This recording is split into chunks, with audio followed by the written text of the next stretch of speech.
Michael Duguay invited us to come make music with him. He asked if we'd want to be part of this project, his new album project, and then this came up. We said yes, of course, and then he was offered the grand residency, and it has been grand.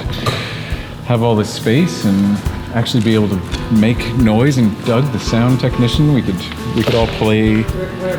You know, we've been rehearsing like crazy in garages and stuff, and that's fine. It's fun, but to actually be able to blast and belt and have room to move, this has been really fun. The purpose of the residency was for me to develop some work that I've had in progress for the last year and a half since the beginning of the pandemic, and some of the songs were farther along than others, so I had the opportunity while I was in here to, really sort of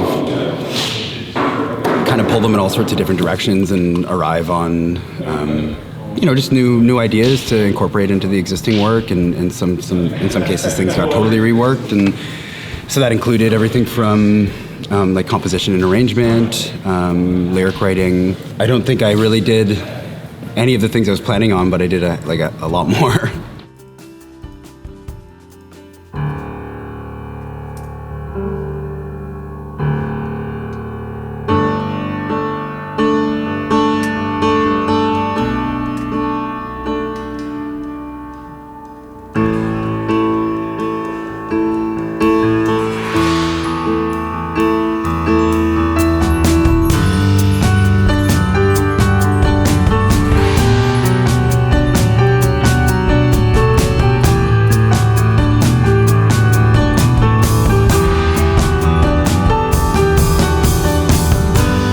Dated sin, make a break for the next of kin, and make a patch of remorse.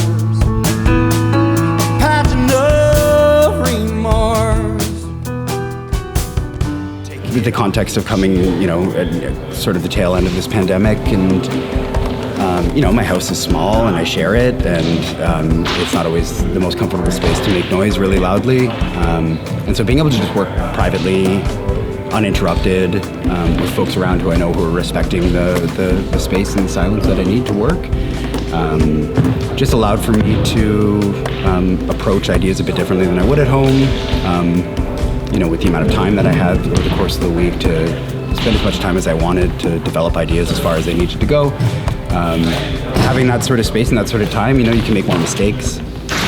It's okay if an idea doesn't work out, that feels sometimes, if I'm at home and I'm kind of working my composition around the needs of the people, at home, it can make it, sometimes I have to stop an idea midway through. Sometimes my dog needs a walk and I can't keep, writing. But, having, not just a grand piano, but acoustics like this, and this feels sort of like right between the next step, which is performing again, and what we've been doing for the last year and a half, which is definitely the opposite of that. There's something special now about just being able to be in the same room as other people, let alone people that you love so much and get love making music with so much. And Liam Cole and I have been making music together collaboratively for about 3 years now.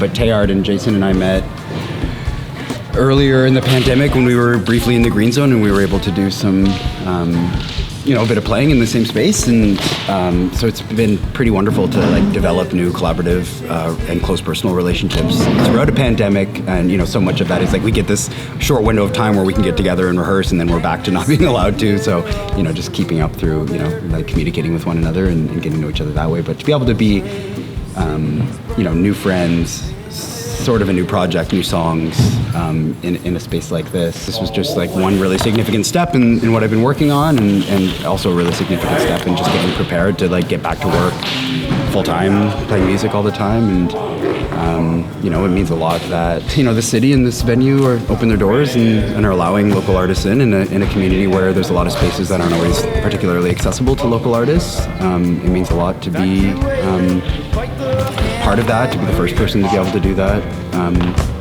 It feels significant, not just for me, but the arts community at large, for sure.